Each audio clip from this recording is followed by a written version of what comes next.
That's Stoicism. See, Meditations isn't just an old book. It's a blueprint for how to stay human when the world is trying to make you anything but. When Marcus wrote those words, he wasn't trying to be remembered.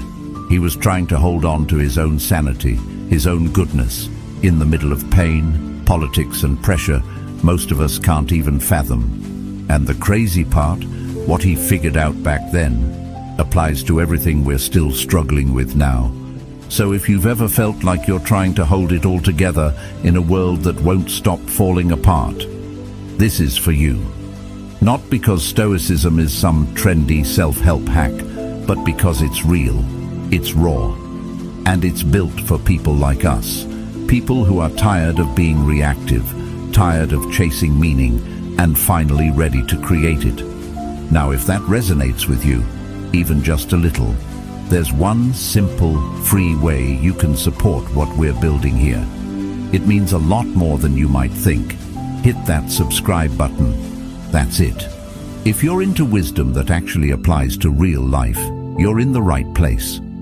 Let's dig into the lessons that helped an emperor stay human and can help you do the same. Marcus Aurelius didn't write Meditations for an audience. He wasn't hoping for fame, followers, or a spot on a bestseller list. He wasn't building a brand. He was writing to himself, quietly, privately, honestly. And that's exactly why it cuts deeper than most books ever could. It wasn't edited for public approval. It wasn't shaped to impress scholars or flatter emperors. It was a man, alone with his thoughts, trying to hold himself together in a world that kept trying to pull him apart. And in that brutal honesty, we find something rare, truth that hasn't been diluted by ego. He wasn't trying to sound wise. He was trying to stay decent. He was trying to remind himself how to respond when the world disappointed him, how to remain calm when others lost their temper, how to hold on to virtue when it would have been easier to give in to rage, bitterness, or despair. That's what makes Meditations feel so alive. It doesn't talk at you. It whispers with you. It walks alongside your worst days and offers you something no lecture ever could: understanding. It doesn't pretend things are easy. It just insists they're worth enduring. You read it and you don't see a marble statue of a perfect man. You see someone struggling, a ruler facing plagues, wars, betrayals, burying multiple children, losing his wife, and still trying to get up in the morning and act with dignity. He writes things like, "When you arise in the morning, think of what a precious privilege it is to be alive." But you know from the tone, he's probably writing that because he doesn't feel like getting out of bed. He's coaching himself, not preaching to you. And somehow, that hits harder than all the polished advice in the world. That's the strange paradox of Meditations. It was never meant to be shared, and yet that's what makes it so shareable. Its power lies in its rawness. Its unpolished nature is what gives it polish in a deeper sense. Because it's not afraid to look messy, it feels clean. Because it's not performative, it's profound. You don't feel like you're reading a philosopher on a pedestal. You feel like you're reading a man sitting in a war tent, holding a pen with one hand and holding back grief with the other. And maybe that's why, after all these years, it still resonates. Because in a world addicted to appearance, to performance, to pretending, Marcus shows us what it looks like to be real. He writes, "Waste no more time arguing what a good man should be. Be one." That line alone has outlived centuries of political theory, moral essays, and religious sermons. Not because it's perfectly worded, but because it's painfully honest. It gets under your skin and asks, are you being the person you keep talking about becoming? Carl Jung once said, "The privilege of a lifetime is to become who you truly are. But to do that, you have to first confront the parts of yourself you'd rather hide." That's what Marcus was doing. He was confronting his ego, his anger, his fear of death, his frustration with others. And in doing so, he was doing something many of us avoid, facing the truth without flinching. That's not weakness, that's courage. And that's why Meditations endures, because it models a kind of strength that doesn't come from conquest, but from inner clarity. There's something deeply human about reading the words of a Roman emperor who admits he loses his temper, who reminds himself not to crave applause, who struggles with ambition and grief just like the rest of us. It reminds you that titles and power don't protect anyone from the human condition. Aristotle said, "Knowing yourself is the beginning of all wisdom." Marcus took that seriously. Every page is an attempt to know himself better, so that he could lead better, love better, live better. That kind of self-awareness is timeless, and yet it's more than just introspection. It's discipline. He's not journaling to vent. He's writing to train his mind, to remind himself of the kind of man he wants to be. That's why the book returns to the same themes again and again. Control your emotions, don't seek praise, remember death, serve the common good. These weren't philosophical decorations, they were guardrails. They were lifelines. They were a code he could return to when everything else fell apart. Plato wrote that the first and best victory is to conquer self. Marcus lived that battle every day. You can feel it in the repetition, the constant looping back to the same reminders. Because when life keeps hitting you, you don't need a new idea. You need to remember what you already know. He was teaching himself how to stay rooted, how to keep his footing, how to not be swept away by the flood of chaos that comes for all of us sooner or later. And this is where the magic happens, because even though Meditations was written for one man, it ends up being for everyone. Why? Because it's not trying to impress anyone. It's not pretending to have all the answers. It's not afraid to say, "I'm still learning." And in that vulnerability, we see ourselves. We see our own attempts to grow, our own failures to live up to our ideals, and we realize we're not alone. That realization matters, because in today's world, we're drowning in information, but starving for wisdom. We scroll endlessly, consume constantly, but rarely pause to reflect. Marcus reminds us to slow down, to think, to choose, to live on purpose, not just on autopilot. Socrates once said, "The unexamined life is not worth living." But Marcus shows us what the examined life actually looks like. It's not glamorous, it's not perfect. It's a daily effort to stay aligned with what matters. And what mattered to Marcus? Not wealth, not legacy, not comfort. What mattered was character, integrity, compassion, resilience. He wasn't trying to be remembered. He was trying to be useful. And that distinction between chasing attention and offering value is what separates wisdom from noise. It's easy to get swept up in modern performance, to curate your life instead of living it. But Marcus pulls you back to something older, something quieter, something stronger. He reminds you that the point isn't to be liked by others, it's to live in a way you respect. To be at peace with yourself when your head hits the pillow. That kind of peace can't be bought, it can't be faked, it has to be earned. And Marcus spent his life trying to earn it. When you read his words, you're not getting advice from someone who had it all figured out.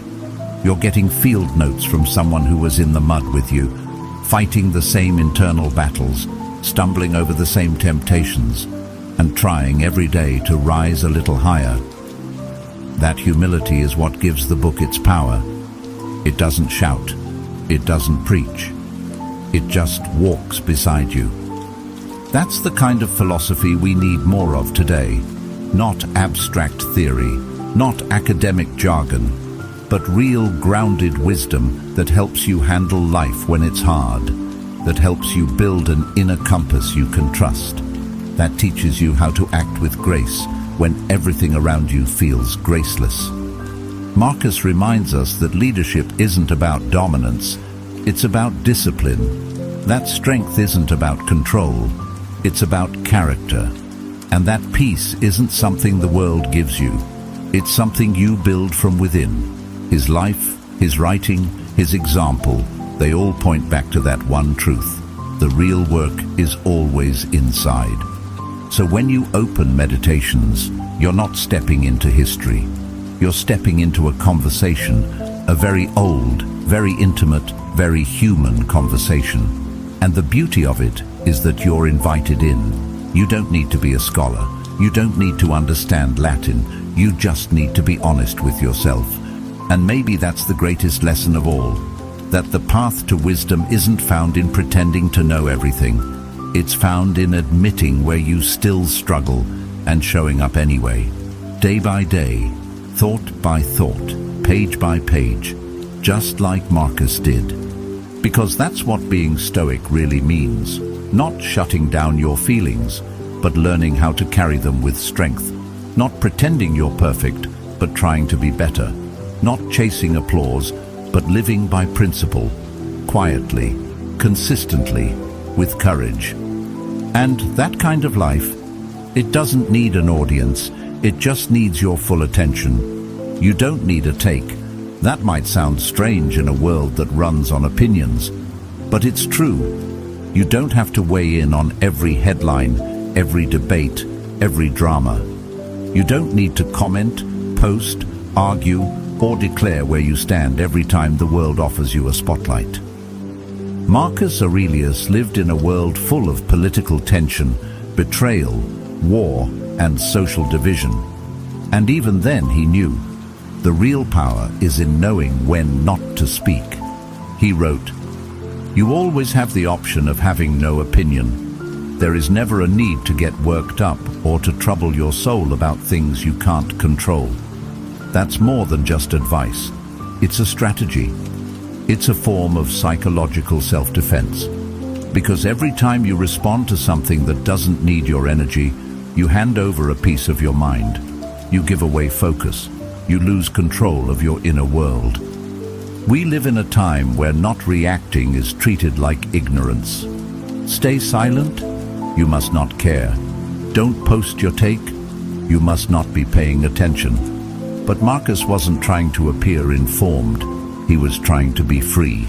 And freedom, in the Stoic sense, isn't about doing whatever you want. It's about not being pulled by every passing emotion, every noise, every impulse to react. Think about the pressure we feel to respond to everything around us. Something goes viral, and there's this instant urge. What do I think about it? Do I agree or disagree? Am I on the right side of this? But that pressure comes with a cost. It costs you clarity. It costs you peace. And more importantly, it distracts you from the only thing you can truly control, your own behavior. Carl Jung once said, "Where wisdom reigns, there is no conflict between thinking and feeling." But that harmony only happens when we pause long enough to observe our own mind before jumping in. Not every thought is worth expressing. Not every issue needs your take. And not every moment requires you to take a stand, especially when that stand is based more on fear of judgment than actual conviction. This isn't about apathy, it's about discernment. Marcus wasn't passive, he was deliberate. He knew how to filter what entered his consciousness. He trained himself to recognize which things deserved his energy and which were just noise. Because noise can feel urgent. It wants your attention, it begs for a reaction, but it rarely offers anything in return. Wisdom, on the other hand, waits, it observes. It sees the storm, but doesn't step into it unless it's necessary. Aristotle said, "To avoid criticism, say nothing, do nothing, be nothing." But Marcus wasn't trying to avoid criticism, he just wasn't controlled by it. He didn't speak just to be heard. He spoke when it served the moment, when it aligned with his principles, when silence would have been dishonest. And that's the real difference. Silence isn't weakness when it's chosen from strength. It becomes weakness when it's used to hide. We've all had moments where someone said something wrong, something offensive, something clearly out of line, and we jumped in. But later, we felt exhausted. not because we stood up for something, but because deep down, we knew our reaction wasn't from clarity. It was from reflex, from ego, from the need to be seen as right. Marcus trained himself to question that impulse, not to suppress his voice, but to elevate his character. And this training, it wasn't theoretical. He was the most powerful man in the world. Every day, he dealt with flattery, betrayal, crises, and manipulation.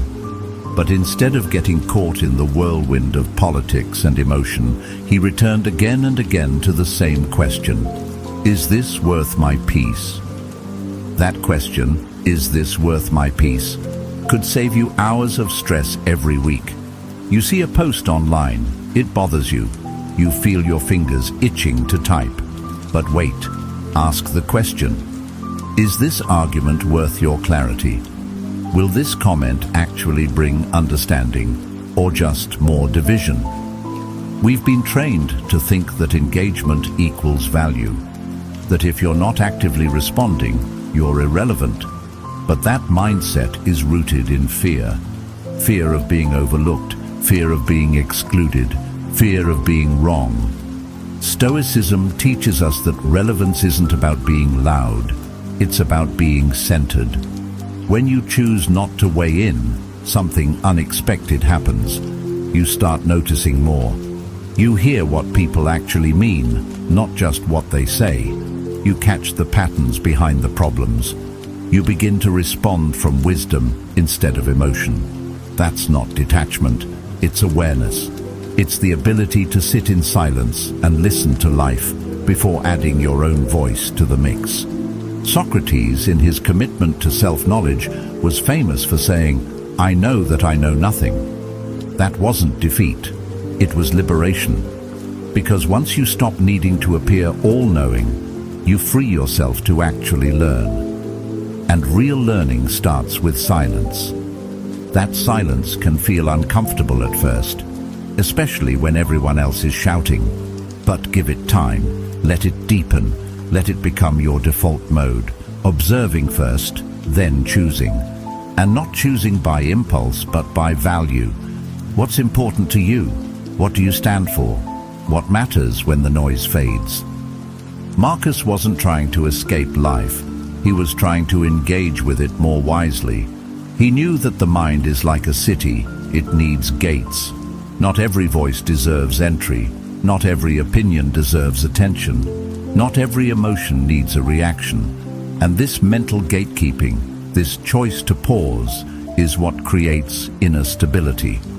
It's easy to mistake silence for indifference. But the Stoics saw silence as strength. They understood that not all battles are worth fighting. Some are distractions dressed as purpose. Some are emotional traps. Some are just chaos looking for company. And if you're not careful, you become part of the noise you were trying to escape. Think about how much energy we waste trying to defend our identity, trying to explain ourselves, trying to prove we're good, moral, thoughtful, smart. But here's a hard truth.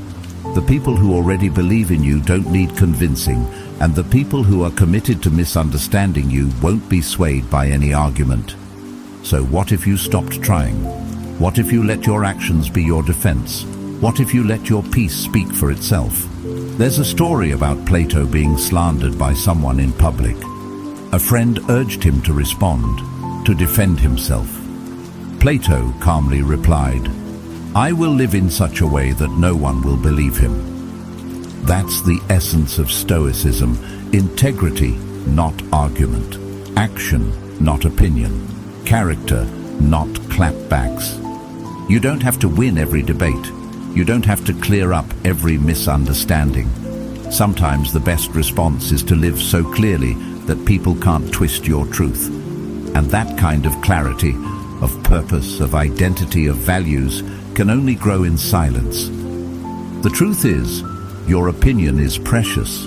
It's not meant to be tossed into every fight. It's meant to be cultivated, sharpened, deepened, so that when you do choose to speak, your words actually carry weight. And here's something you might not expect. The more you practice this, the more people begin to respect you. Not because you're loud, but because you're steady. Because in a world of noise, your silence stands out.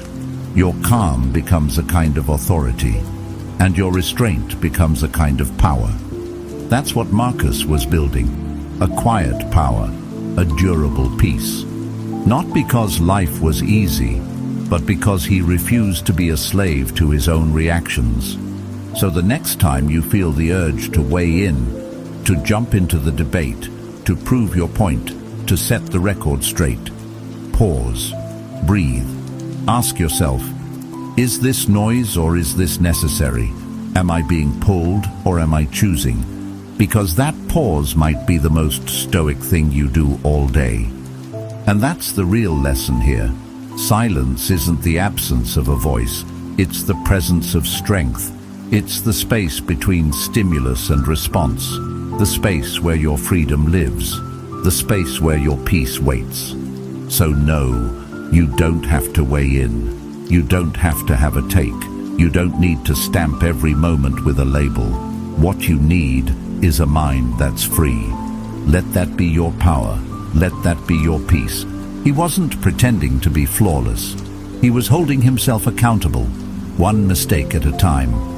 Most of his wisdom comes from where he fell short. That's not weakness. That's exactly what growth looks like.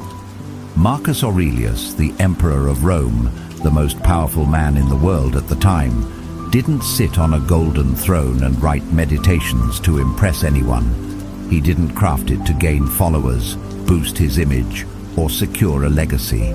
That's what makes it powerful. It was private, honest, sometimes painfully so. It was a journal, a conversation with himself. And in that conversation, you don't find a man bragging about his triumphs. You find a man admitting, again and again, where he slipped, where his emotions got the best of him, where his ego crept in, where he forgot his values. He wrote, "When you wake up in the morning, tell yourself, the people I deal with today will be meddling, ungrateful, arrogant, dishonest, jealous, and surly." That's not a motivational quote. That's someone coaching himself through frustration. That's a leader preparing his mind, not to explode, not to judge, but to respond with steadiness. Because Marcus knew something we often forget. Strength doesn't come from pretending to be above the struggle. It comes from being inside it and choosing not to be broken by it. We live in a culture obsessed with image, with curating perfection, with projecting certainty. But Marcus wasn't performing. He was examining. In fact, many of the entries in meditations feel like mental corrections. He'll say something like, "Don't be overheard complaining, not even to yourself." That's not him judging others. That's him checking himself. That's what Stoicism demands. Not that you never fall, but that you're honest when you do. Carl Jung said, "Until you make the unconscious conscious, it will direct your life and you will call it fate." Marcus was doing exactly that, bringing the unconscious to light. Every frustration, every flaw, every emotional spiral, he didn't bury them. He wrote them down. He looked at them. And in doing so, he refused to let them own him. Growth doesn't look like a highlight reel. It looks like wrestling with your own thoughts. It looks like waking up and realizing, I messed up yesterday, but today I'll do better. That's the real work. Not climbing to some imagined mountaintop of enlightenment, but simply staying aware, checking yourself before you go too far, catching the slip before it turns into a spiral. Think about the last time you overreacted, said something you regretted, held onto a grudge longer than you should have. What did you do afterward? Did you blame the other person? Did you justify it? Or did you, even quietly, say, "That's on me"? That moment right there, that tiny acknowledgement, is what Marcus practiced every day. And that's where growth lives. Not in perfection, but in self-awareness. Aristotle wrote, "Knowing yourself is the beginning of all wisdom." Marcus took that literally. Every day he checked in, not with others, but with himself. Am I being ruled by fear, by anger, by ego? These weren't passing thoughts. They were his daily practice, his form of discipline, his mirror. And that's the difference between someone who wants to look wise and someone who becomes wise. One avoids mistakes, hides them, denies them. The other exposes them, examines them, learns from them. In one passage, Marcus reminds himself, "If someone is able to show me that what I think or do is not right, I will happily change, for I seek the truth." That level of humility from an emperor is staggering. And it's not just poetic, it's powerful. Because true growth doesn't come from clinging to being right. It comes from being willing to change your mind when a better truth presents itself. And isn't that the battle most of us fight every day? The tension between wanting to look right and actually being right.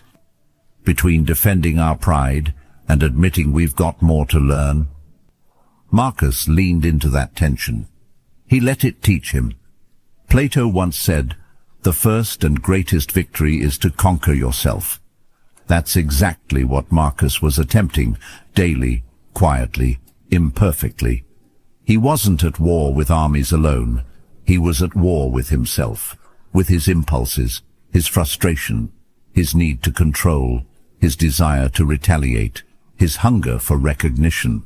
He met these enemies not with force, but with awareness, and sometimes with surrender. That's what accountability is.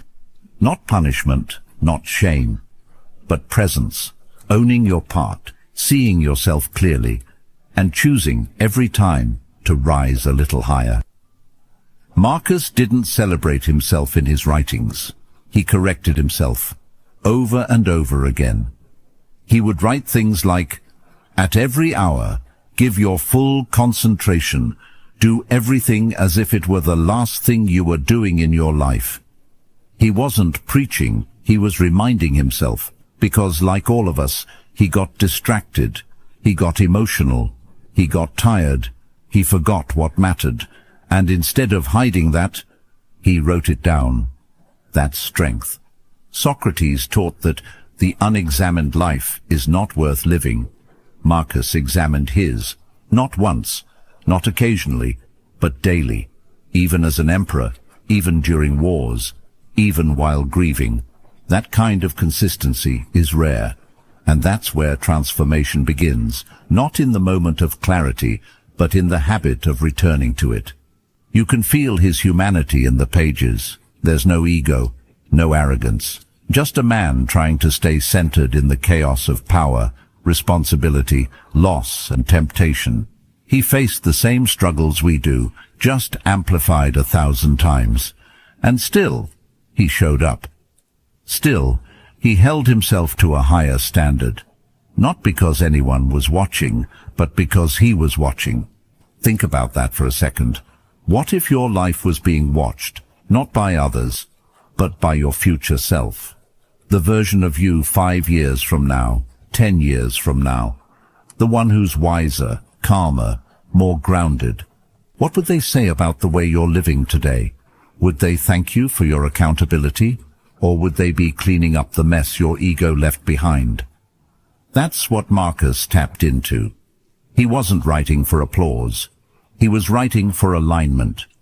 He was staying accountable to the only person he couldn't lie to, himself. And maybe that's the most powerful lesson of all, that real self-respect isn't built on being flawless. It's built on being real, on being honest enough to say, "I slipped, but I see it, and I'll do better tomorrow." It's not glamorous, it's not easy, but it's rare. And in a world obsessed with filters, with performance, with always appearing in control, there's something revolutionary about simply saying, "I'm still learning." So if you're on that path of holding yourself accountable, of admitting where you fall short, of choosing to grow instead of pretend, then you're already walking beside Marcus, not in history, but in practice, in mindset, in courage. Because that's what courage looks like. Not standing tall on a stage, but kneeling quietly in front of your own mistakes and saying, "Teach me." He lists the names of emperors long forgotten. Men who once ruled, who commanded armies, who shaped nations, and whose names now slip through history like dust through fingers. And then, in the same breath, Marcus Aurelius reminds himself, "I will be one of them." Forgotten. Eventually erased from memory, just like the rest. But he doesn't flinch. He doesn't despair, because he never clung to legacy. He clung to character. That shift in focus changes everything. We live in a world obsessed with legacy. How we'll be remembered, how big our name will be, how many people know who we are. Social media has only amplified this hunger. Fame now seems just a post away. Visibility feels like power. And yet, here is Marcus, the most powerful man of his time, and he's telling himself, soon you'll be ashes or bones, a mere name at most, and even that is just a sound, an echo. That's not nihilism, that's clarity. He's not saying life is meaningless, he's saying, stop trying to make your meaning depend on things that will never last. Stop chasing applause you'll never hear. Instead, build your life on something no one can take from you, your values.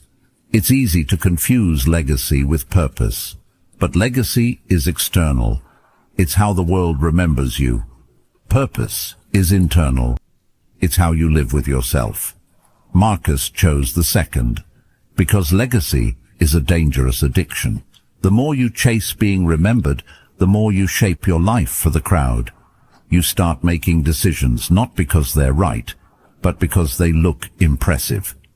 You begin speaking not with honesty, but with strategy. You become less yourself and more a performance. But Marcus understood what most never do. You can't control how you'll be remembered. You can only control how you show up, what you stand for, what kind of person you are when no one's watching. That's what he meant when he said, waste no more time arguing what a good man should be. Be one. Not because people are watching, but because you are watching. Plato wrote, "The first and greatest victory is to conquer yourself." Marcus took that seriously. His victory wasn't over the Parthians or Germanic tribes. It was over the temptation to make his reign about power instead of principle. In a world that begged him to rule with dominance, he chose discipline. In a palace filled with temptation, he practiced restraint. In an empire that offered him worship, he humbled himself daily. Think about how rare that is. Most people, when given a taste of power, crave more. They become addicted to being seen, being followed, being praised. They want to build monuments, not just of stone, but of image. But Marcus saw through all that. He knew fame was fleeting. Praise is temporary. The crowd is fickle. What lasts is character. What matters is virtue. What endures is integrity. He reminded himself constantly that people's opinions were out of his control. He even wrote, "All is ephemeral, fame and the famous as well." And yet, how often do we live our lives as if public approval is the finish line? We work for recognition, for awards, for likes, for retweets, and then we wonder why we feel empty even after we get them. Because applause can't fill you. It can only distract you from the work that actually builds peace. Carl Jung said, "The most terrifying thing is to accept oneself completely." And that's what Marcus did in Meditations. Not perfectly, not all at once, but persistently. Day by day, entry by entry, he faced himself. Not as a figure of grandeur, but as a man trying to live well. Not to impress, but to align. He knew his name would fade, but his soul, that was his responsibility. That was his masterpiece. And that's why, even though he knew he'd be forgotten, he wrote anyway. Not to be remembered, but to remember himself. To keep himself centered, aligned, awake. Socrates was once told that the oracle at Delphi proclaimed him the wisest man in Athens. But Socrates didn't let it inflate his ego. He doubled down on his quest for truth, for inner clarity. He said, "I know that I know nothing." Because the goal was never to appear wise, it was to live wisely. The same thread runs through Marcus. He didn't care about appearing moral, he cared about becoming moral. And that's the invitation Stoicism extends to us, not to chase the spotlight, but to light our own path, to measure ourselves not by external applause, but by internal alignment. Did I live today in a way that reflects my values? Did I hold myself to the standard I claim to believe in? Did I do the right thing even when no one clapped? These are the questions that matter. Legacy is loud. Character is quiet. Legacy wants a crowd. Character just needs a conscience. Legacy asks, what will they say about me? Character asks, what do I know to be true? And here's the irony. If you live for legacy, you may lose both legacy and character. But if you live for character, sometimes legacy follows anyway, quietly, naturally, as a side effect, not a goal. Marcus didn't make decisions with history in mind. He made decisions with virtue in mind, and because of that, history remembers him, not for his conquests, but for his convictions. He reminds us that the size of your stage doesn't determine the strength of your soul. You don't need to lead an empire to live with integrity. You don't need a title to practice humility. You don't need 1 million followers to be grounded in purpose. You just need to decide what matters and live like it does. So what matters to you? Fame or peace? Recognition or integrity? What do you want your days to stand for? Because in the end, your life isn't built in grand gestures. It's built in the small choices you make when no one's watching. It's built when you return the shopping cart, when you admit you were wrong, when you stay honest even when it costs you, when you keep your word, not for credit, but because it's who you are. Marcus wrote, "If someone can prove me wrong and show me my mistake, I will gladly change." That's the mark of a man who isn't obsessed with looking right, but with being real. And that's what makes his wisdom last. Not that he had all the answers, but that he kept asking the right questions. Questions like, what kind of person do I want to be? Am I living like it? What am I clinging to that doesn't matter? He knew that death would come. That time would erase his name, that the Roman Empire would eventually fall. But he also knew that the human soul is timeless, that courage is timeless, that discipline, humility, compassion and reason, they echo far beyond any headline or statue. So maybe the goal isn't to be remembered. Maybe the goal is to be real, to live in such a way that even if no one ever tells your story, the people you touched will never forget how you made them feel. Not because you were impressive, but because you were grounded, honest, present. Don't build your life chasing applause you'll never hear. Build it on values you'll never regret. Let your name fade. Let your face disappear. Let history forget you. But let your soul remain intact. Let your integrity whisper louder than the world shouts. And when you lie down at the end of the day, may your peace be your legacy.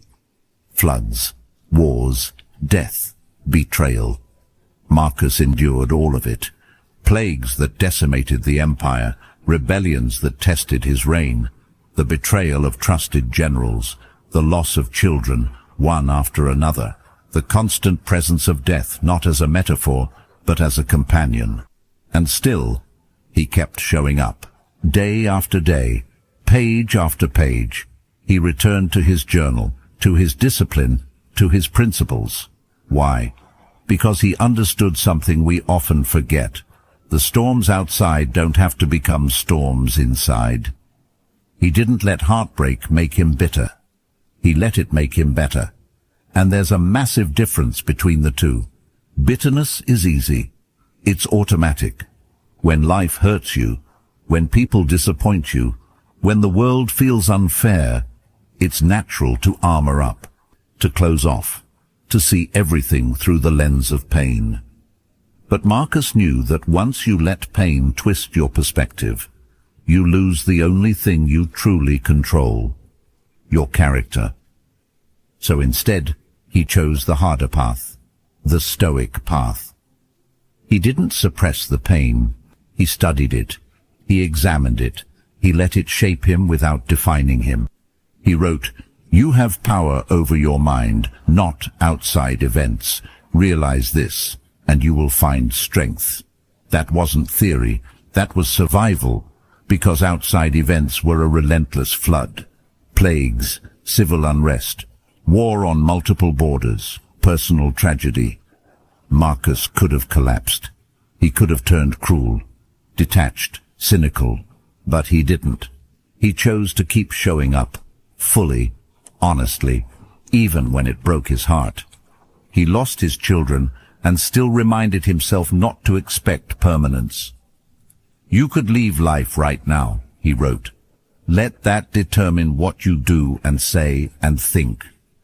This wasn't morbid. It was grounding. It was his way of staying connected to what mattered. Because when death sits close, you stop wasting time. You stop taking people for granted. You stop running from discomfort and start showing up for life exactly as it is, even when it hurts.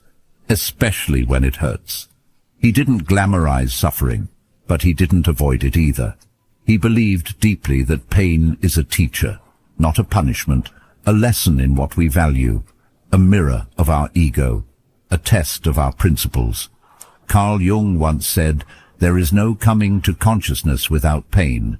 Marcus lived that. He didn't escape the darkness. He walked through it, wrote through it, grew through it. Every line of Meditations is a man wrestling with heartbreak, disappointment, injustice, and still choosing virtue. Think about that the next time life punches you in the gut, when you feel abandoned, when your plans fall apart, when someone you trust turns their back. You have two choices, harden or grow. Marcus chose to grow. He could have used power to numb himself, distraction, pleasure, anger, but he didn't. He chose to face reality, fully awake. He reminded himself, if it is endurable, then endure it. Stop complaining. That wasn't coldness. That was resilience. It was a refusal to be ruled by resentment, betrayal. He faced it.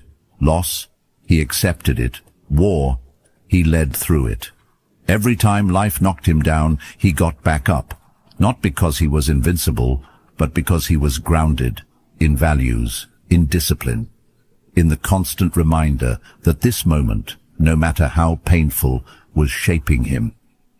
There's a reason we still read Marcus 2,000 years later. Not because he was perfect, but because he kept going, kept learning, kept loving virtue more than comfort. When the Antonine Plague ravaged the empire, he didn't flee to safety. He stayed, served, led. Even as death swept through the population, even as his own health declined, he chose duty, chose presence, chose purpose. That's what showing up looks like. And we're not talking about grand gestures. Showing up isn't always dramatic. Sometimes it means simply getting out of bed when you don't want to, writing the truth when it scares you, being kind when your heart is still broken, owning your emotions instead of unloading them on others, choosing the next right thing when everything feels wrong. Showing up isn't about being unshakable. It's about being committed. Committed to growth, committed to your principles, committed to living with clarity even in chaos. Aristotle once said, "We are what we repeatedly do." Excellence, then, is not an act, but a habit. Marcus made showing up a habit, not a one-time act of bravery, but a repeated discipline, a decision made each day, not to give up, not to numb out, not to let bitterness take root. He chose to believe that life was still worth showing up for, even when it broke him, especially when it broke him. Because heartbreak doesn't have to end you. It can open you. It can soften the ego, expand the soul, clarify what matters. Pain has that power, if you let it teach you. Socrates, even on trial for his life, refused to abandon his principles. He didn't beg, didn't flatter, didn't sell out. He stood in truth, calmly, firmly, fully present. Because like Marcus, he understood, your circumstances don't define your strength, your choices do. The Stoics never promised comfort, they promised clarity, and clarity begins when you stop asking, why me, and start asking, what now? Marcus faced unspeakable loss, and instead of collapsing, he wrote. Instead of hiding, he led. Instead of turning cold, he turned inward. He wasn't pretending to be okay. He was practicing being unbroken. That's real strength, not pretending life is fine, but choosing to live fully anyway. When everything feels like it's falling apart, your relationships, your career, your sense of identity, you have one power no one can take from you, the power to stay engaged, not with perfection, but with presence, to keep showing up, to breathe, to reflect, to act from virtue instead of pain. Marcus could have written angry books. He could have used his position to rewrite the narrative, blame others, justify himself. But instead, he wrote meditations, not for glory, not for sympathy, but for self-correction, for realignment, for remembering what mattered. He asked himself, over and over, what is in my control? Because that question was his anchor, and it can be yours too, no matter what you're facing, betrayal, loss, heartbreak, disappointment. You have a choice. Will you let it close your heart or deepen your character? Bitterness is easy. Just stop caring, build walls, expect the worst. But that's not strength. That's fear in disguise. Real strength is vulnerability with discipline. It's saying, yes, I've been hurt. Yes, I feel lost. But I still choose to love, still choose to lead, still choose to live. Not perfectly, but honestly. So when life knocks the breath out of you, remember Marcus. Remember the emperor who cried in silence, wrote to himself in grief, and chose action when retreat was easier. He showed up for life, even when it was breaking him. And that choice, that daily, humble, human choice, is what made him great. Not the throne, not the power, not the empire, but the quiet decision to keep his heart open when the world tried to shut it. You have that same power. You can keep showing up, not for the world's approval, but for your own evolution, for the person you're becoming through the struggle, for the peace that waits on the other side of persistence. Let pain shape you, not define you. Let heartbreak refine you, not harden you.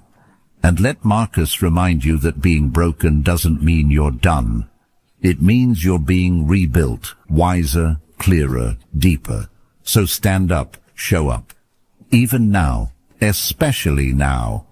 Your co-worker, your ex, that driver who cut you off. They're not blocks in your path, they're the path itself. It doesn't always feel that way. It feels like they're interruptions, obstacles, roadblocks to your peace and progress. The co-worker who micromanages, the ex who left things unresolved, the stranger who disrespects you with a horn blast or a finger in traffic. You tell yourself, if they weren't in the way, I'd be fine. But Marcus Aurelius reminds us, they are the way. He wrote, people are your proper occupation, not your distraction, not your excuse, but your work, not to fix them, not to judge them, but to meet them as tests of your own discipline, your kindness, your values. That's the part we miss. We think growth happens in solitude, in silence, on mountaintops and meditation pillows. But it's easy to be calm when no one's annoying you. It's easy to be kind when no one's triggering you. The real test, the real measure of who you are, is how you respond to the people who challenge your ego, your patience, your expectations. Marcus knew this because he lived it. He wasn't journaling from a monastery. He was writing while leading armies, while managing senators, while grieving lost children and navigating betrayals in his court. Every day people pulled at his energy, tested his integrity, demanded his time, and instead of resenting them, he used them as mirrors, as reminders, as practice. He wrote, "The impediment to action advances action. What stands in the way becomes the way." When he said that, he wasn't just talking about illness or misfortune. He was talking about people too, because nothing triggers us faster than other people. They push our buttons, stir our insecurities, reflect the parts of us we haven't fully mastered. But if you let them, they also reveal your growth, your gaps, your grace. Let's be honest. It's easy to love humanity in theory. It's people in real life who make it hard. The friend who flakes, the boss who criticizes, the parent who never seems satisfied. And yet, these are the moments that define you, not just as a stoic, but as a human being. Carl Jung once said, "Everything that irritates us about others can lead us to an understanding of ourselves." That's exactly what Marcus practiced. He didn't just tolerate people. He used his reactions to them as signals. If he felt anger rising, that was an invitation to study it. If he felt superior, that was a cue to check his pride. If he felt annoyed, that was a challenge to choose patience. This isn't about letting people walk all over you. It's about not letting them knock you off your path. The truth is, anyone can meditate in a quiet room. The real work is staying centered when someone is disrespectful in a meeting, when your ex texts something passive-aggressive, when someone cuts you off in traffic and your instinct is to respond with rage. Marcus didn't aim to control others. He aimed to control himself. And that's the only real power any of us have. He reminded himself, it's not things that upset us, but our judgments about them. He extended that wisdom to people. He knew people don't upset us just by existing. It's our expectations, our attachments, our reactions to who we think they should be that upset us. So what if we dropped the judgment? What if we saw each difficult person as a trainer showing up to refine our patience, to sharpen our understanding, to expose the parts of us that still need work? You don't need more peace and quiet to grow. You need the humility to see growth in chaos, in conflict, in discomfort. That means your co-worker's constant negativity. That's your training ground for compassion. Your ex's bitterness, a test of your boundaries. That rude driver, a masterclass in self-regulation. They're not obstacles. They're the curriculum. Think about it like this. You're a sculptor, and these people are the chisels. Not because they're always right, but because they shape you. They force you to clarify your values, your reactions, your identity. Plato wrote, "Be kind, for everyone you meet is fighting a hard battle." Marcus didn't use this idea to excuse poor behavior, but to remind himself that empathy is part of strength, that understanding is part of wisdom, and that kindness isn't weakness, it's evidence of inner mastery. Because let's face it, anyone can snap, anyone can retaliate, but to stay composed when provoked, that's power. The person who triggers you the most is your greatest teacher. Not because they're wise, but because they reveal your edges, the places where you still react instead of respond, where your ego still takes the wheel, where your principles waver. And that's where the work begins. Imagine this. You walk into work, and your colleague makes another passive comment. You feel your body tighten, your brain race for a comeback. But then, something shifts. You remember, this isn't about them. This is about you, your center, your standard. So instead of reacting, you breathe. You return to principle. You choose the higher response, not because they deserve it, but because you do. You deserve to live untangled by pettiness, unshaken by immaturity, uncontrolled by others' chaos. That's not weakness, that's stoic strength. Marcus knew the world wouldn't stop testing him, people wouldn't stop being people. So he stopped expecting them to change and focused on mastering his own mind. He wrote, "When someone does wrong, you must forgive him, but not because he deserves forgiveness. The wrongdoer may not, but because you deserve peace." That's the essence of stoic resilience. Not reactive, not passive, but principled, steady, awake. And let's be clear, this doesn't mean you stay in toxic situations. It means you stop outsourcing your inner state to external behavior. You can walk away and still be kind. You can set boundaries and still show grace. You can disagree and still remain composed.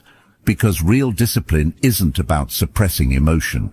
It's about channeling it with awareness, turning anger into clarity, turning pain into insight, turning conflict into practice.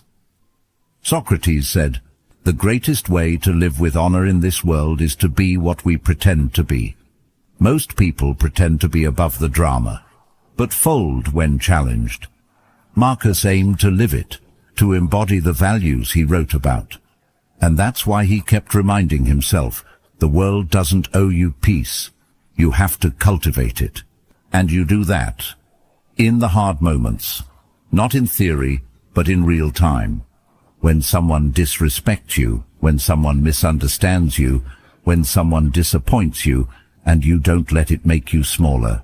You don't let it harden you. You meet it with clarity, with courage, with compassion. That's stoicism lived, not just studied. That's what Marcus meant when he said people are your proper occupation. Not that you have to fix them, but that they give you the opportunity to practice every virtue you claim to believe in. Patience, wisdom, courage, discipline, forgiveness. These aren't ideas, they're actions. And your ex, your co-worker, that driver, they are the training ground. They are not outside your path. They are the path. And every time you meet them with virtue instead of vengeance, you're not letting them win. You're letting you win. You're affirming your values, building your identity, solidifying your peace. So stop waiting for the world to make it easier. Get better at showing up stronger, not louder, not angrier, stronger. Because that's how you reclaim your power, not by controlling them, but by mastering yourself. Marcus knew that. Now, you do too. What if the thing you hate is the thing that's helping you most? We don't like to think that way. Pain is supposed to be bad. Frustration is something we're told to avoid. Discomfort? That's failure, right? But the Stoics offer a different lens, a reframe.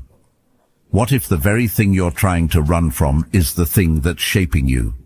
What if the obstacle isn't just blocking your path? It is your path. This is the Stoic shift. Pain becomes fuel. Problems become practice. Everything becomes an opportunity, if you choose to see it that way. That's not toxic positivity. It's not pretending that everything feels good. It's something deeper.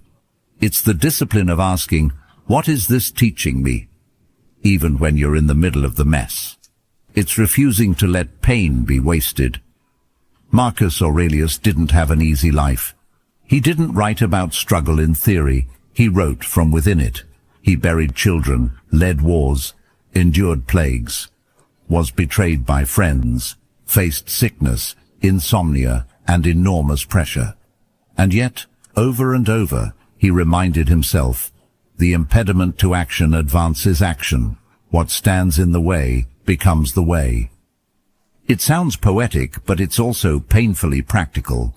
He was saying, this thing I hate, this thing I didn't ask for. It's exactly what I need. Why? Because adversity doesn't just show you who you are. It makes you who you are. Think about the times in your life that changed you most. Was it comfort that transformed you? Or was it pressure, loss, challenge? Almost always, it's the hard moments that sculpt us. Carl Jung once said, "There is no coming to consciousness without pain."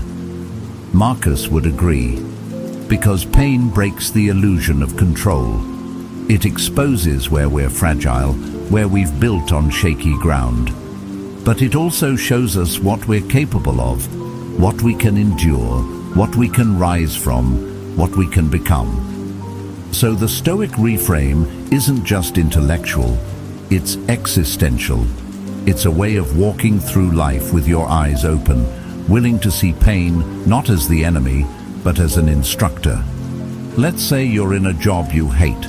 It drains you, it frustrates you, you feel stuck. Most people would numb themselves, complain endlessly, or bail impulsively. But the Stoic approach is different. You pause, you ask, what is this teaching me? Maybe it's showing you what you value. Maybe it's revealing how much of your identity is tied to external validation. Maybe it's training you to hold boundaries, to find courage, to clarify your purpose. The discomfort isn't the problem, it's the feedback. The same applies to relationships. That heartbreak, that rejection, it stings, but it also unmasks you. It shows you where you placed your worth, where your expectations were unrealistic, where your healing still needs work, and it gives you a choice, bitterness or depth.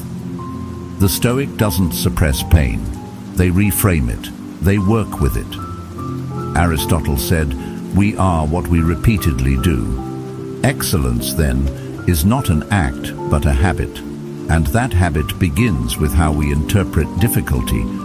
If you see hardship as failure, you'll shrink.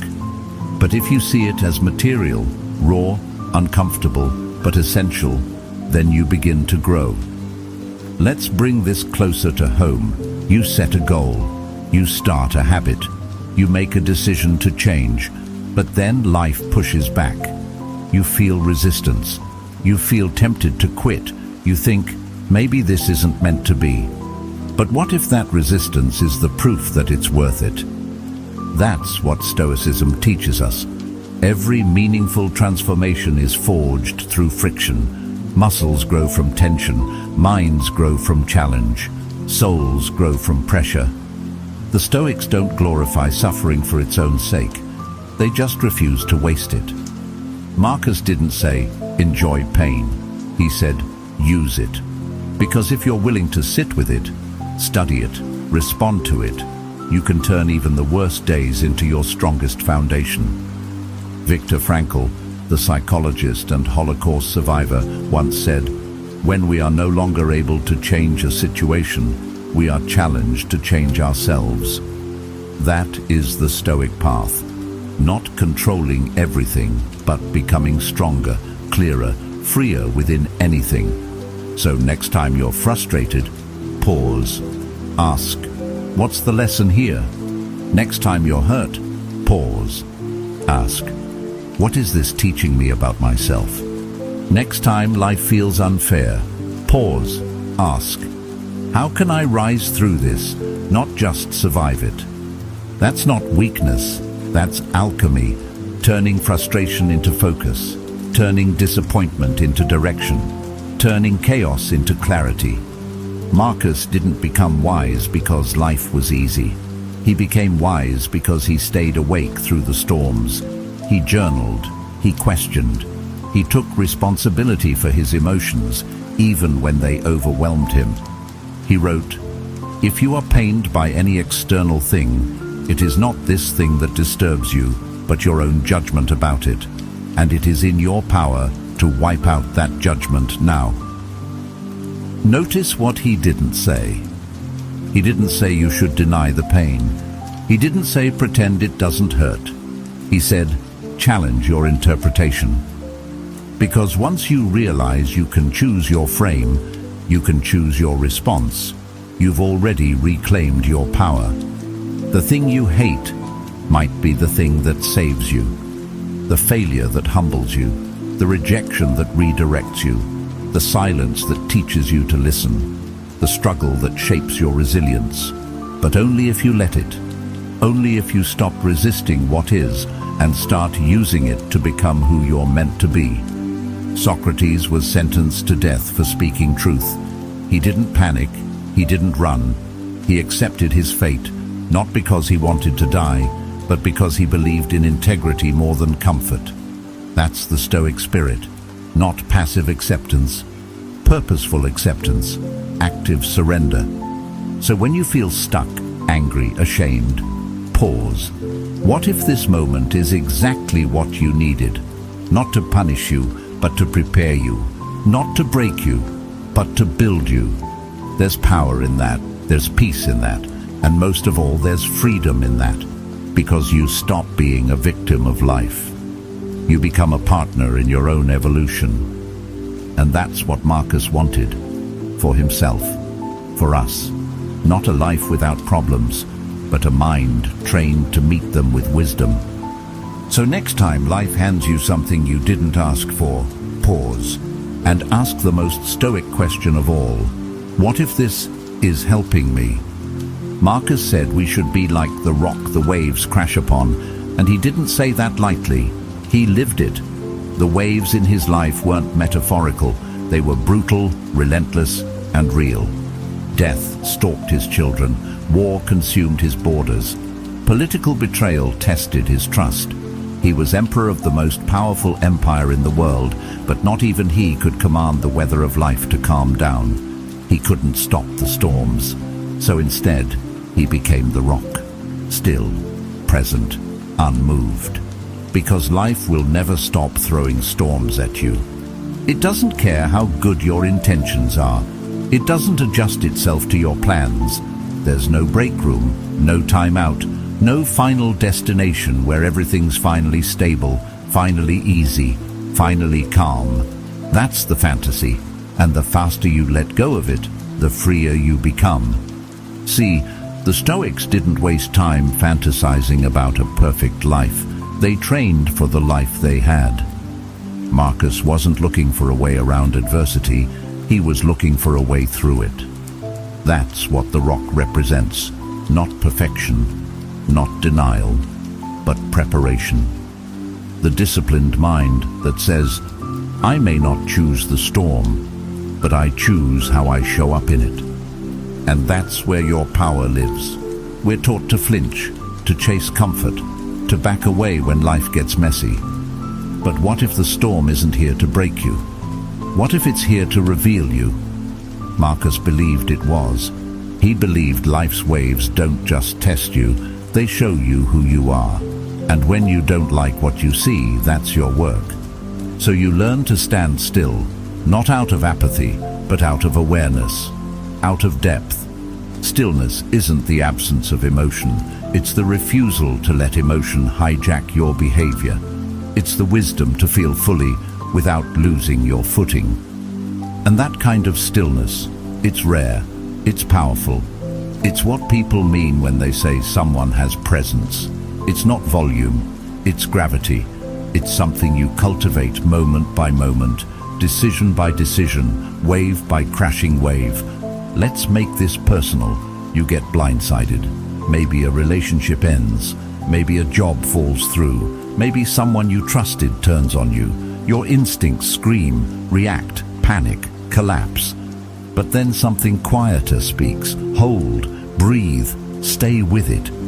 That moment of pause, that's the difference. That's where the rock starts to form. You don't have to be flawless. You don't have to feel ready. You just have to stop giving your strength away to every crashing wave. You don't chase the wave. You don't become the wave. You endure the wave. And you learn that it always passes. You begin to understand that stillness is not inaction. It's intention. It's presence. It's what allows you to respond with clarity instead of reacting with chaos. And that's not coldness. That's inner power. Because anyone can explode. Anyone can shut down. Anyone can scream back at the storm. But the one who remains grounded, thoughtful, composed, that person becomes unshakable. They become what the world needs but rarely sees. Aristotle wrote, "Anybody can become angry, that is easy, but to be angry with the right person, to the right degree, at the right time, for the right purpose, that is not easy." That's the discipline Marcus was practicing, not suppression, discernment. He wasn't emotionless, he felt deeply, but he also knew that emotions are weather, and identity is the ground beneath it. If you confuse the two, you'll always be carried away by the next storm. So the goal isn't to avoid storms. The goal is to build an inner foundation that's wider than the waves, that's deeper than the winds, that can hold still, even when the world around you doesn't. And yes, it will be tested. You'll be criticized, misunderstood, overlooked, hurt, and you'll be tempted to break your character just to make a point. But here's the truth Marcus lived by. Nothing is worth your peace. Nothing is worth your integrity.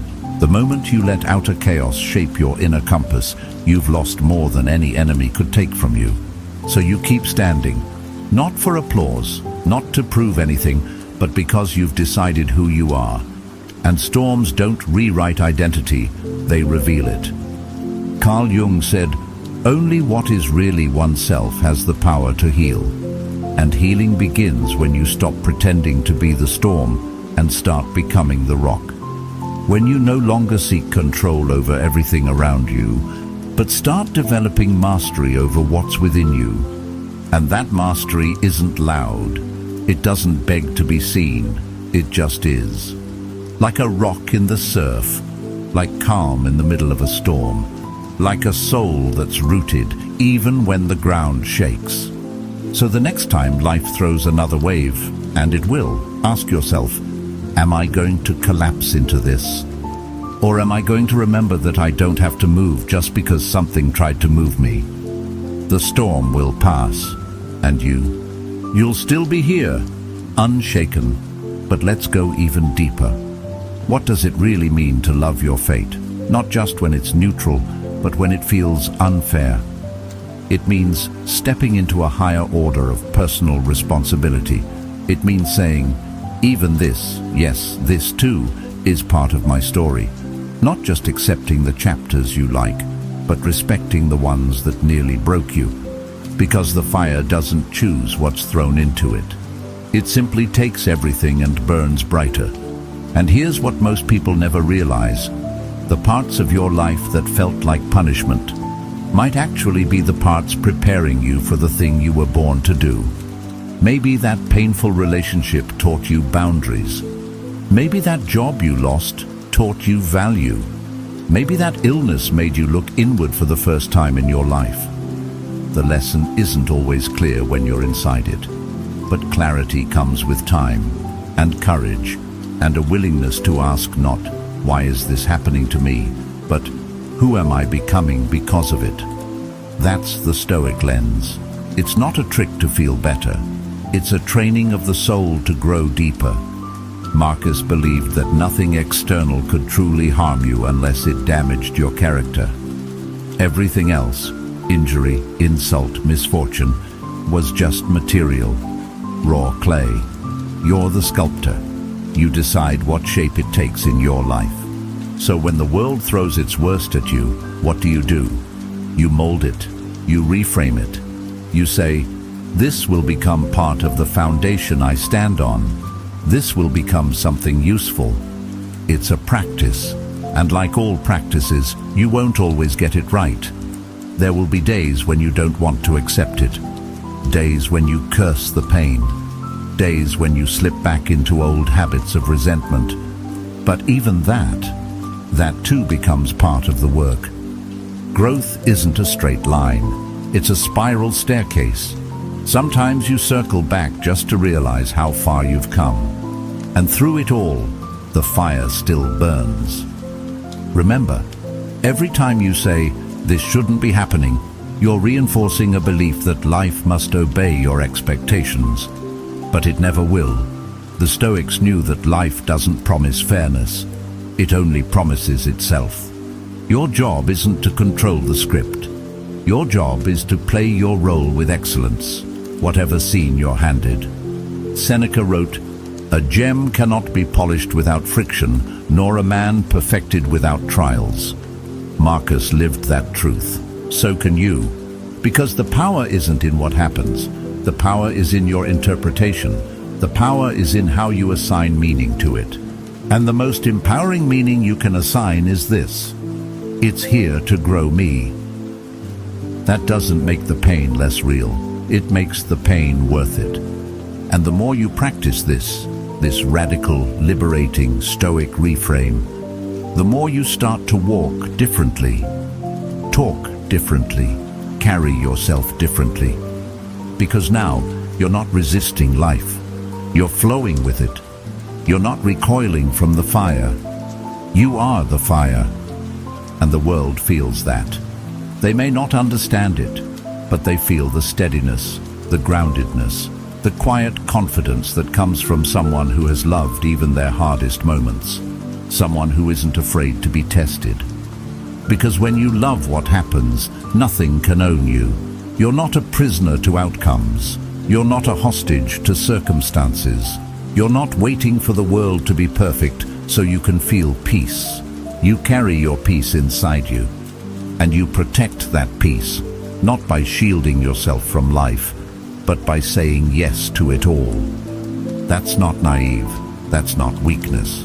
That's strength in its purest form. So the next time something goes wrong, and it will, you already know what to do.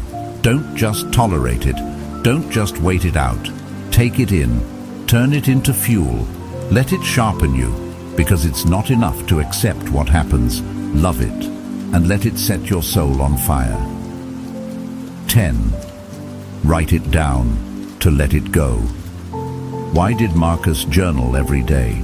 Because reflection creates distance, and distance gives you perspective.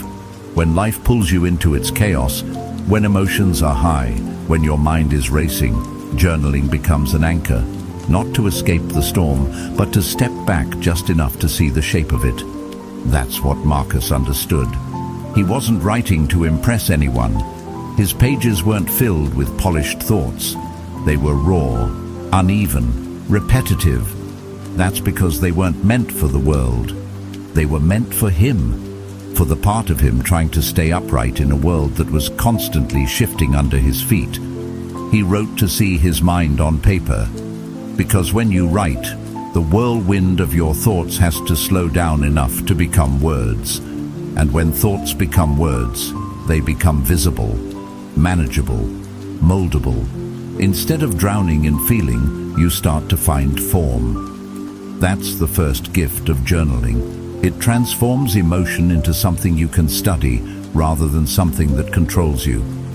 Marcus wasn't journaling because he had nothing better to do as emperor. He was journaling because he had too much going on, leading an empire, losing his children, managing war, betrayal, illness. He didn't journal from comfort. He journaled to survive. And not survive like getting by, but survive with sanity, with clarity, with strength. When he said, "You have power over your mind, not outside events," that wasn't abstract. That was earned wisdom, captured in writing during moments of deep inner work. Writing creates that space. When something frustrates you and you write about it, the mere act of putting it into a sentence can reduce its hold on you. It forces you to name what you're experiencing, and naming is power. Carl Jung spoke often about the unconscious mind, how what we don't understand in ourselves rules us. But journaling brings the unconscious into the light. The unknown becomes known. That's how you reclaim your power. You face your thoughts. You don't flinch. You don't distract yourself. You sit with the truth and invite it onto the page. And once it's on the page, you can begin to see, where am I lying to myself? Where am I avoiding responsibility? Where am I falling into patterns that no longer serve me? Marcus did this constantly.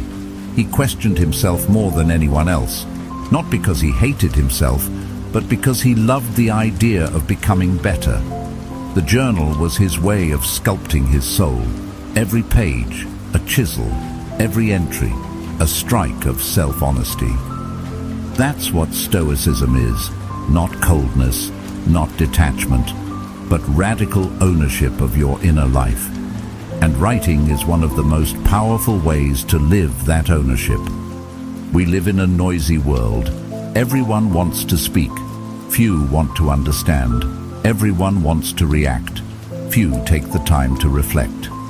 Marcus chose reflection, and it shows. His meditations are full of conflict, internal and external, but always pointing back to the discipline of perception.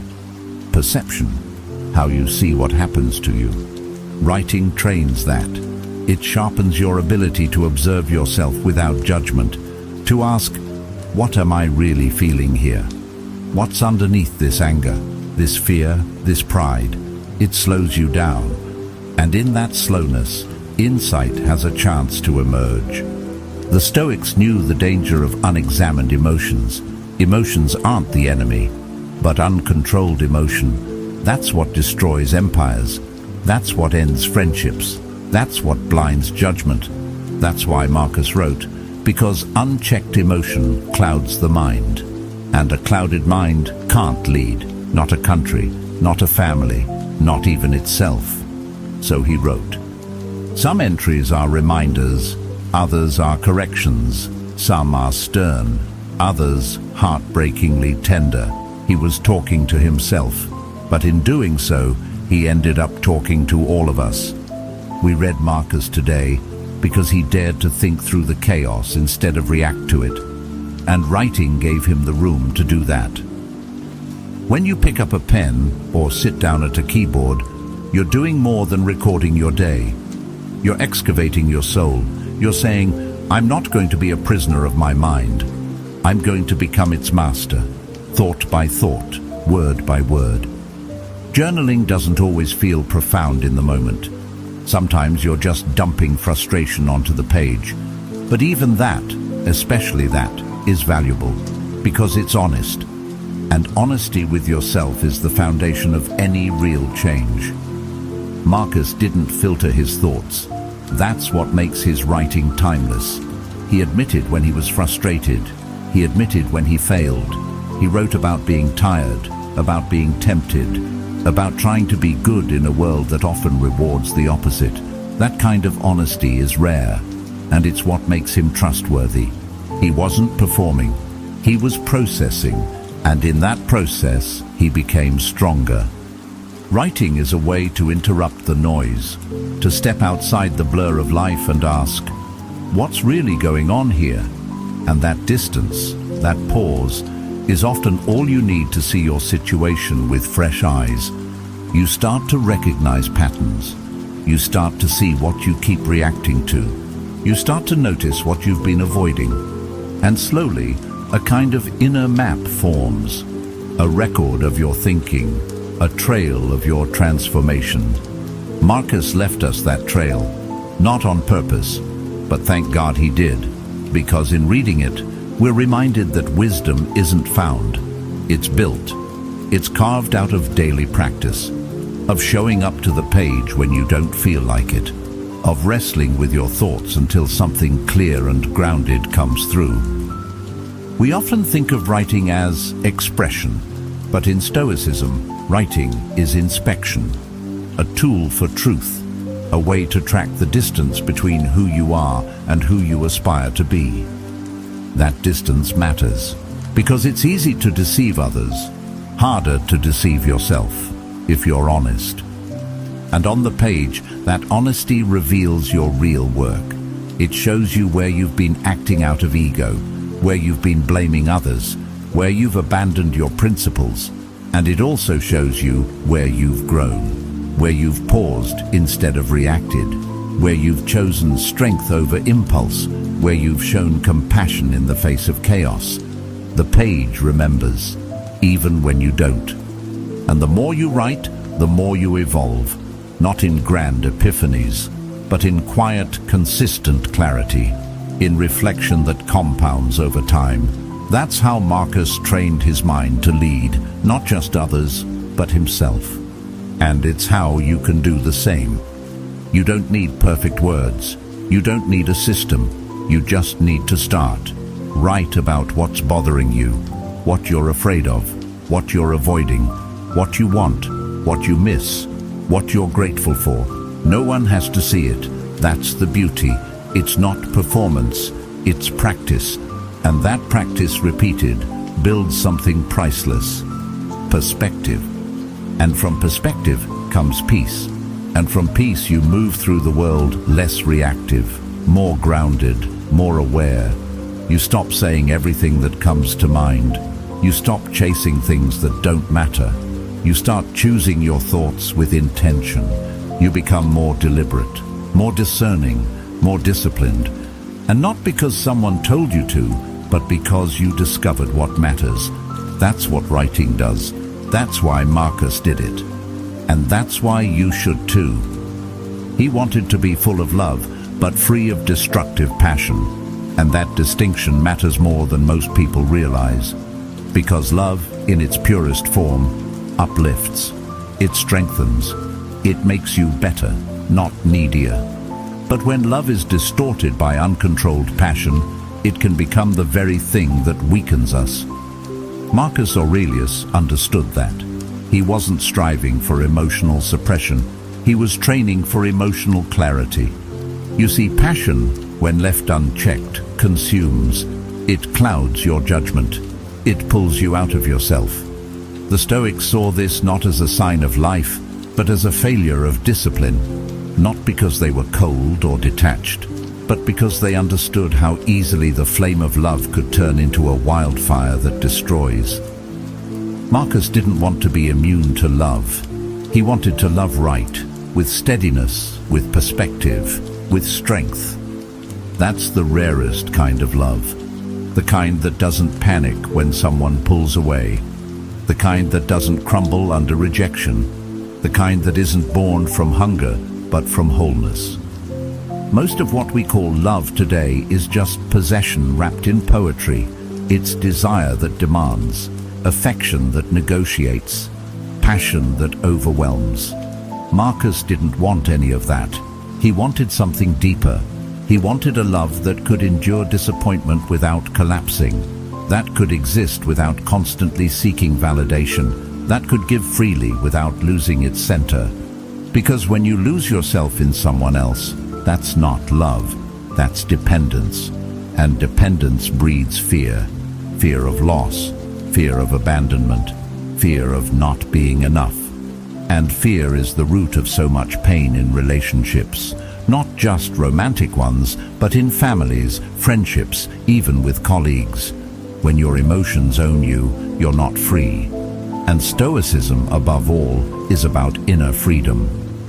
Marcus practiced a love that was grounded, measured, still warm but not chaotic. He understood what Aristotle once wrote: to love is to will the good of the other. That's it. No possession, no craving. Just the desire to see someone flourish, whether they stay or go, whether they return your love or not. That's the kind of love that doesn't destroy you. That's the kind of love that actually gives life to both of you.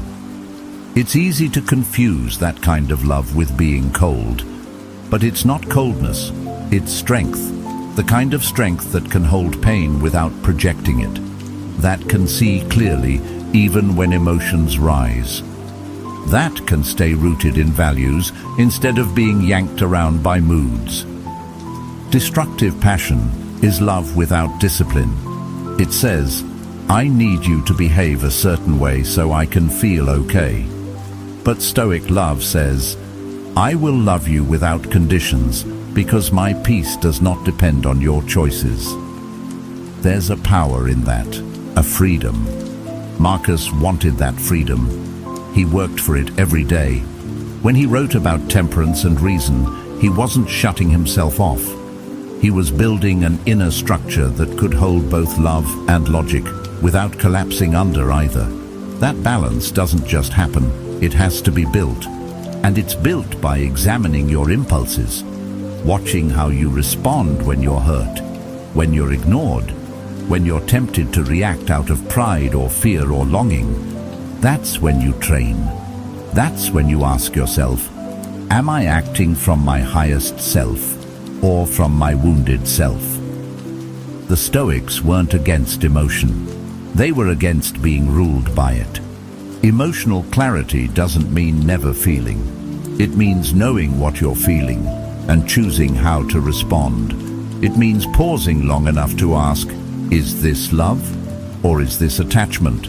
Is this compassion? Or is this control? That pause changes everything. Most people don't pause. They react, they lash out, they cling, they run, and then they call that love. But love, real love, has room for pause, for breath, for thought. It doesn't rush you into madness. It calls you into presence. That's what Marcus was after, and you can feel it in his writing, in how he speaks of others, in how he speaks to himself. He knew that love without control becomes obsession, that compassion without boundaries becomes chaos, and that ungoverned passion, no matter how poetic, ultimately enslaves the one who feels it. So he wrote his way into wisdom. He reminded himself that emotions are signals, not commands, that desire is natural, but not always noble, that even love must be examined, purified, brought under the guidance of reason. This wasn't emotional coldness, it was maturity. And maturity is the willingness to love without addiction, to connect without losing yourself, to care deeply and still walk away if walking away is what your values demand. It's rare, but it's possible, and it's worth practicing, because when your love is clear, when it's not clouded by fear or need or control, you become more trustworthy. You stop manipulating, you stop playing games, you become someone others feel safe with, because they know you won't use their affection as leverage. And you feel safer too, because you're no longer relying on others to complete you. You've completed yourself. You've built your center. You've done the inner work.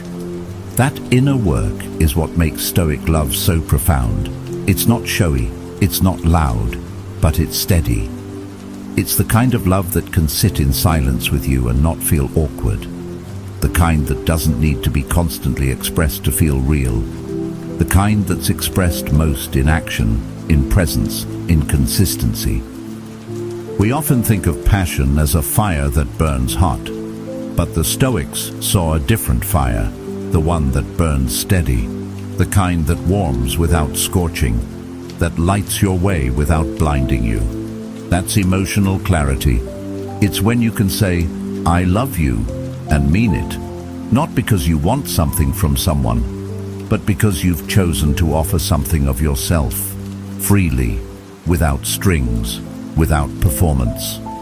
It's when you can walk through heartbreak and not let it harden you, when you can stay open in a world that gives you every reason to shut down, when you can feel deeply, but still act wisely. It's not easy, that's why it's rare. But Marcus shows us it's possible. He chose love, but he chose the kind of love that builds, that sharpens, that elevates. Not the kind that drowns you in your own longing, not the kind that erodes your sense of self, but the kind that survives loss, that survives time, that survives even the death of the person you loved. Because the love was real, and real love leaves an imprint that chaos can't erase. So be full of love, but free of destructive passion. Be warm, but clear. Be kind, but rooted. Because the rarest kind of strength is this, to feel everything and still choose wisely. And that's what Marcus was practicing every single day. Be one, he writes, not argue about it, not talk about it, just be. Marcus wasn't interested in appearances. He wasn't looking for a philosophical debate. He was looking for integrity. He wanted to live in alignment, not just speak about it, because he knew what many still forget, that truth isn't proven by eloquence, it's proven by embodiment. How many people preach patience but explode the moment things go wrong? How many people talk about discipline while negotiating every excuse not to show up? We live in a world full of performers, carefully curated personas, motivational words that never touch action. Marcus rejected all of that. His writing is a callback to something simpler, something real, a life where your values are visible not in your slogans, but in your habits, in your reflexes, in how you live when nobody's watching. That's what he meant by be one. One mind, one standard, one way of being, in public and in private, not fractured by mood or approval, not torn between what you say and what you do, but solid, whole, unified, because wholeness is strength, and fragmentation, that inner split between your words and your behavior, is a weakness that bleeds into everything. Marcus didn't claim perfection. Far from it. He was often writing because he'd just failed to live up to his own standard. But he didn't defend his mistakes. He observed them. He learned from them. He used them to sharpen his aim. Every entry was a course correction, back toward being the person he believed he could be. We all need that, because it's easy to talk about values when life is easy. It's in hardship that our true nature shows. That's when being one is tested. When someone slanders you, do you react with bitterness or hold to your principle of grace? When you're tempted to lie to avoid consequence, do you bend or stand in truth? When your ego is bruised, do you retaliate or remain composed? You don't have to say a word to answer those questions. Your life answers them for you. Don't explain your philosophy, embody it. Marcus said that, and it cuts deeper than we often admit. Because words are comfortable, embodiment is costly. It means sacrifice. It means holding a line when it would be easier to let it slip. It means choosing what's right over what's easy, over and over and over again. That's the work, not the talking, not the image, but the invisible effort to live as one. One of the deepest forms of peace you can experience is knowing that you are the same person, no matter where you are or who you're with. That you're not shifting to fit in, not posturing to be liked, but standing in who you are without needing to broadcast it. That kind of congruence radiates strength, not flashy strength, quiet strength. That's what Marcus cultivated, a life where principle didn't depend on conditions, where dignity wasn't for display, it was a baseline. That didn't mean he never stumbled, but when he did, he didn't hide behind philosophy. He returned to it, not as theory, as practice. He knew that the moment you separate your values from your behavior, you weaken both. You become split, divided, and a divided person is vulnerable to everything, to peer pressure, to self-doubt, to impulsivity, to the endless chase for approval. That's why he kept coming back to unity, oneness, not as some mystical abstraction, but as practical wholeness, emotional, mental, moral alignment. Carl Jung once wrote, "You are what you do, not what you say you'll do." That's a psychological echo of Stoic wisdom. Jung, like Marcus, understood that our lives are shaped not by what we intend, but by what we repeat. The Stoic path is not an ideology, it's a lived architecture, one that only holds if your actions hold it. So what does that look like day to day? It looks like keeping your promises, even the small ones, especially the small ones, because the way you do anything reflects the way you do everything. It looks like choosing restraint over rage, focus over distraction, purpose over popularity. It looks like being the kind of person your words describe, not just once, but habitually. That's integrity, not perfection, but consistency, alignment, the refusal to live as two different people. Marcus knew that the danger of philosophical discussion is that it can become theater. Talking becomes a substitute for action. But the Stoic doesn't aim to sound wise. The Stoic aims to become wise. And wisdom isn't what you say when the spotlight's on. It's how you carry yourself when no one's clapping. To be one is to resist fragmentation. To reject the idea that your work self, your family self, your online self, your alone self can be different people with different standards. That's not flexibility, that's disintegration, and it erodes peace. Slowly, silently, it breeds inner conflict, because part of you always knows when you're out of sync with yourself. That's why this line matters. It calls you back, not to some dramatic reinvention, but to small, courageous alignment. Be honest when it's inconvenient. Be kind when it's undeserved. Be disciplined when no one will notice. Be grounded when life is chaotic, and when you fall short, and you will, don't justify it. Don't rationalize it. Just return. Return to the path, to the standard, to the truth that lives inside you. That's what Marcus did. That's why his words still reach us centuries later. Because they weren't marketing, they were reminders. Quiet nudges from a man trying daily to become who he said he wanted to be. You can feel that sincerity in every sentence. There's no preaching, no judgment, just reflection and a fierce commitment to unity. Be one, not just think it, not just say it, be it. It's simple, not easy, but simple. And that simplicity is its brilliance. Because in a world constantly pulling you in 100 directions, the invitation to be one is a return to power, to inner stillness, to peace, to the kind of character that doesn't need applause to be whole. So choose unity, in thought, in word, in action. Not just once, but every time it counts, especially when no one's watching. Because that's where your real strength lives. You don't need to switch careers to find meaning. Whatever role you're in, emperor or intern, is the perfect ground for growth. We tend to romanticize meaning as if it's waiting for us in some ideal future we haven't reached yet.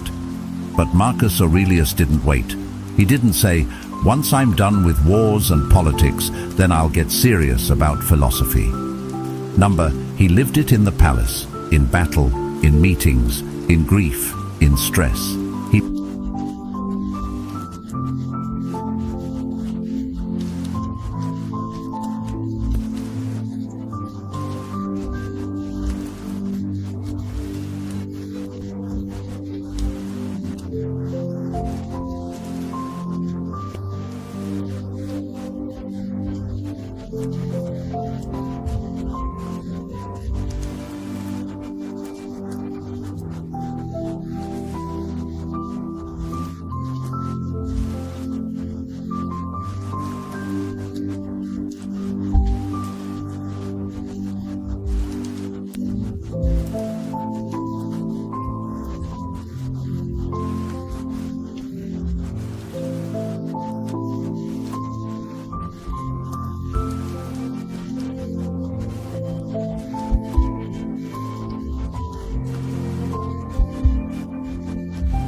sees most of these choices.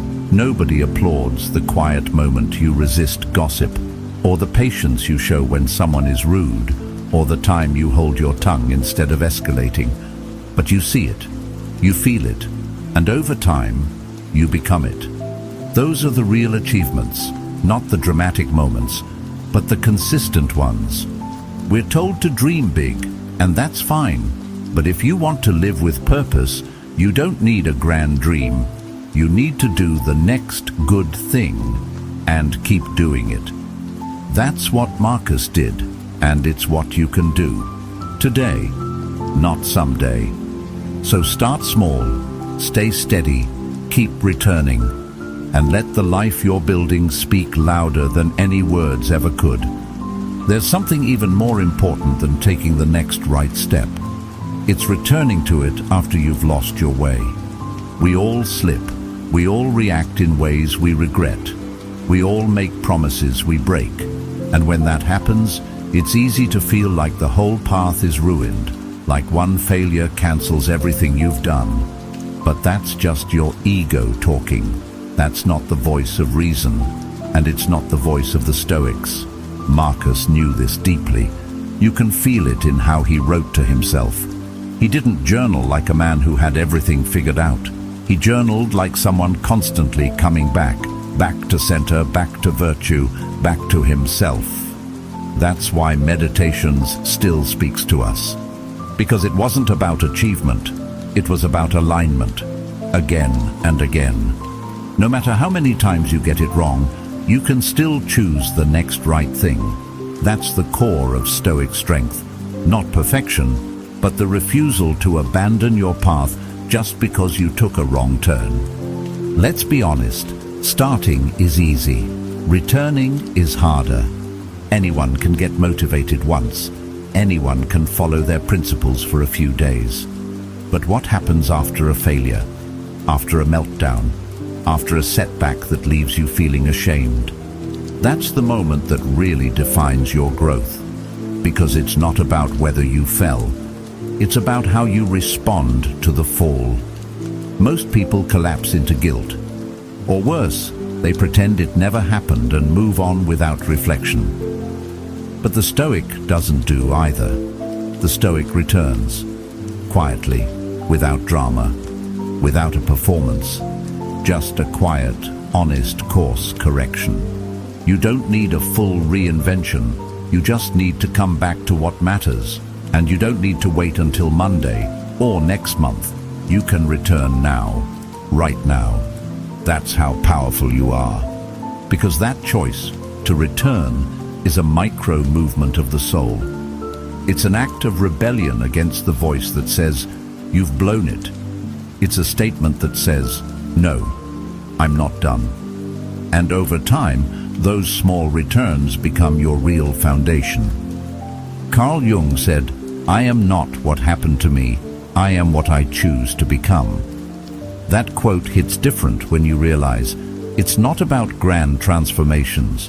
It's about the tiny choices that rebuild your alignment moment by moment, especially after you've fallen out of it. Think about it. How do you build trust with a friend? It's not by expecting them to be perfect. It's by watching how they come back after they mess up. Do they admit it? Do they apologize? Do they learn? That's how you build trust with others and with yourself. Every time you return, you're telling yourself, "I haven't given up on who I want to be." That voice is stronger than shame. Because shame wants you to identify with your worst moment. But Stoicism reminds you, you are not your worst moment. You are who you choose to be after it. And choosing to return, again and again, is one of the most honest forms of strength there is. The world sees success in streaks, in perfection, in big wins, but the Stoic sees success in resets, in that quiet morning where you feel exhausted, but you still sit in silence for 5 minutes, in that rough week where everything went wrong, but you still choose not to snap at your partner, in that failure where instead of hiding, you reflect. These are the real wins, They won't go viral, but they'll build a life. Marcus failed. He got angry. He lost patience. He felt overwhelmed. And he wrote about it. Not to shame himself, but to stay honest. He knew self-deception is far more dangerous than failure. So he chose awareness. He chose responsibility. He chose to return. And you can too. Let's say you lost your temper today. That doesn't mean you're a lost cause. It means you're human. The stoic thing isn't to pretend it didn't happen. It's to pause, reflect, ask, why did that happen? What was I reacting to? What can I do next time? That moment of reflection is the return. Or maybe you gave into a distraction, spent an hour scrolling when you had work to do. Okay, what now? You don't need to beat yourself up. You need to pick the next good action. You need to move, not out of guilt, but out of clarity. That's how Marcus trained his mind. He didn't wait for the perfect moment. He didn't get paralyzed by guilt. He focused on what was within his control now. Seneca said, "Every new beginning comes from some other beginning's end." That includes the small restarts, the mental resets you choose each time you break focus and find it again. The way you reset your energy, your effort, your standards, not to be perfect, but to be intentional. Over time, this becomes a rhythm. Mess up, reset, realign, grow. You start to expect missteps, not as failures, but as part of the training. You stop aiming for flawless days and start aiming for honest ones. You stop defining yourself by your bad moments and start defining yourself by your returns. That is a deeper kind of power. It's quiet, it's invisible, but it's what makes you strong. Because anyone can hold the standard when it's easy. It's holding it again when it's been dropped that builds real character. Marcus practiced this until his final days. He didn't let power distract him from the daily work of returning, of getting back on track, of reflecting and correcting and realigning his actions with his ideals. So the next time you fall short, don't ask, "Did I fail?" Ask, "Am I coming back?" That's what matters. The return is the proof of your strength. The return is the root of your peace. The return is the clearest sign that you're growing. Not perfectly, but powerfully. Not with drama, but with discipline. Not with a big moment, but with a quiet decision to begin again and again, until the day your life becomes the result of your returns, not your regrets. And that is more than enough. There's another part no one talks about, and yet it might be the most important of all. The neutral good. The kind of action that's not flashy, not heroic, not dramatic, just quietly right. The kind of thing you do when no one is watching, when no one will thank you, and when no one even knows. But it's what builds your soul. Holding the door without needing acknowledgement. Paying a bill on time, even if it goes unnoticed. Giving someone your full attention when you could be distracted. Following through on your word just because you said you would. These aren't achievements the world claps for, but they are the bricks of a strong character. That's what Marcus understood. That's why his teachings never leaned on showmanship. They were grounded in consistency, intention, and truth. We've been taught to chase greatness in big moves, but greatness begins in the tiny ones, the ones that feel like nothing. That's the secret no one sells you. Greatness is boring. It's routine. It's the way you treat someone when you're tired. The way you speak when you have the power to lash out but don't. The way you walk past the temptation to cut corners. That's the real power. And most of the time, it's completely invisible. That's the thing about Stoicism. It doesn't care what others see. It's not a performance, it's a practice. Marcus wasn't trying to look virtuous.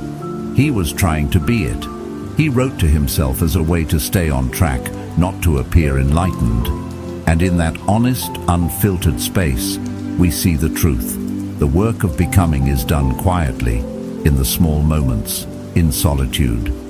The world trains us to chase what gets recognition. But if you live that way, you'll always be ruled by the outside. You'll never feel whole unless someone claps for you. Stoicism flips that. It says, don't live for applause. Live in alignment. Do what's right because it's right.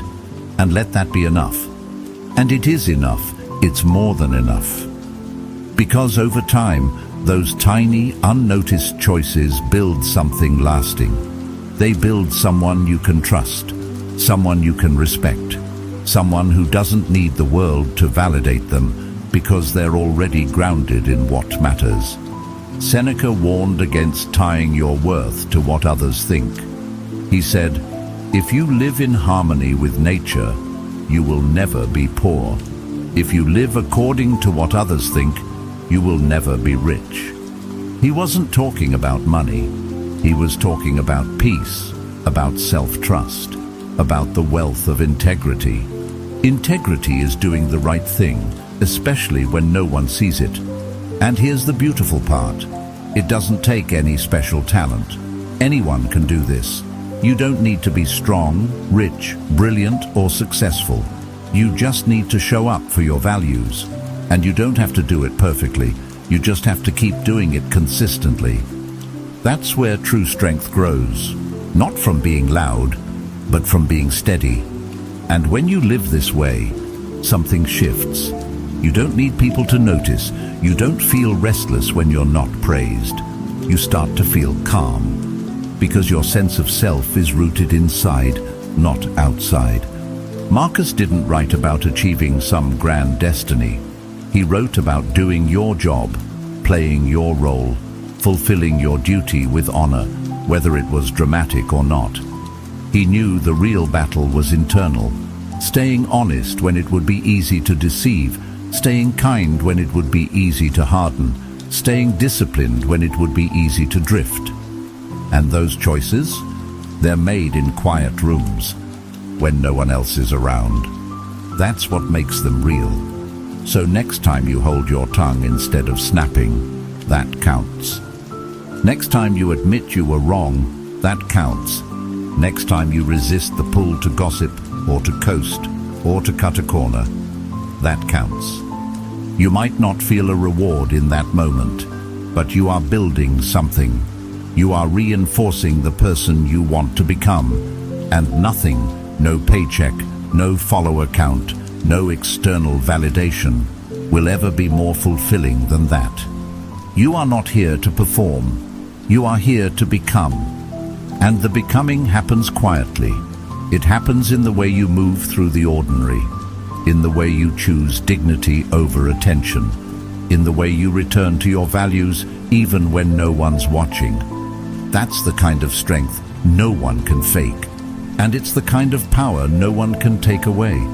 You don't need to move mountains to shape your life. You just need to take the next honest step, then the next, then the next. That's how character is built, not with noise, but with presence. That's the quiet path Marcus walked. And now, it's yours to walk too. Not everyone chooses it, but if you're here, if you've listened this far, maybe you're one of the few who will. And that matters. A lot more than you think. So thank you. Not just for watching, but for thinking deeply, for being open, for choosing to return to what's true. Thank you for being a part of Stoic Journal. If this spoke to something in you, there's more waiting. The next video on your screen is there for a reason. It might be your next step. And when you're ready, we'll be here again. Same calm voice, same deep work, same quiet path forward. Until then, stay steady, stay grounded, and most of all, stay true.